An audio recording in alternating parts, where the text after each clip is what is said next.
Greetings, everyone. Um, I was reading an article from a case here just the other day out of Houston where there was I believe it's a 15-year-old child who had a beef with some other kids and went into a house and shot up a 16-year-old, another 15-year-old, an 11, and a 10-year-old. So four children got shot based on some type of a social media beef. Um, I think we're well past our point of declaring violence and children engaged in violence in the United States as an epidemic. Um, you know, you can point to guns, but it's going to be guns, knives, fires, cars, anything that can be used as a weapon, basically. But we're kind of missing the point as to what's going on. And is there, some amount of link to school shooting and what I think is happening? I think there is. I think there is. I think the first issue that we have is, um, you know, I've read studies where people blame violent video games, and that doesn't seem to be the cause. Well, I don't think that there is a cause specifically. I really don't. I think that there's a multitude of things. And I was pointing to a conversation that I had had with some folks a while back. I was born in '67, so I was born, in and around Vietnam, and I don't remember, and my brother doesn't remember. We don't remember our parents ever, watching the nightly news for the updates of Vietnam in front of us.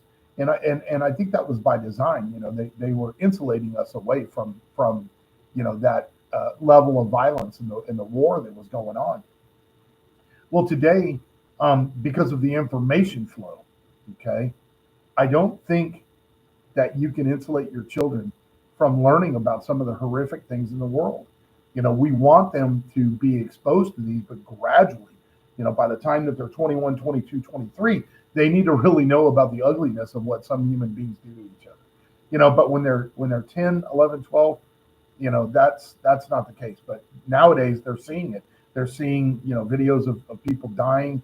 They're seeing constant videos of people, beating other people down, things of that nature. So I think that is a part of it. The violent video games, there might be some level of desensitization there, but I don't think that that's the one-off. That's it, and there's nothing else. I think obviously that there's going to be a combination of issues. Um, but on that one particular shooting and the beef on a social media, it brings me back to something. School is not easy. We learn the lessons of academics when we're in school, when we're young. We learn these lessons all the time. But what's really important is when we start talking about, that there's other lessons, there's social lessons that are being learned in the schools as well.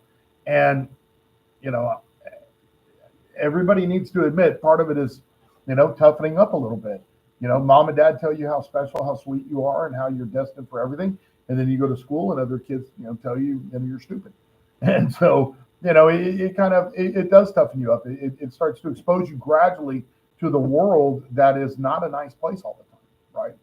So um, now we have social media. So what it used to be is it used to be if Johnny was picked on in school, Johnny went home on the bus and the torment ended at 3 o'clock when they got off the bus and they walked in their front door. So the sanctuary was inside that house. Well, now with social media, not only do you have the extended reach that it's 24/7, 365, where people are tormenting, children are tormenting other children. Okay. Um, but then it's also where it's very susceptible that it's not just a one-on-one beef. Now people used to gather to watch the fight. Now you've got 25 people who become engaged in the fight.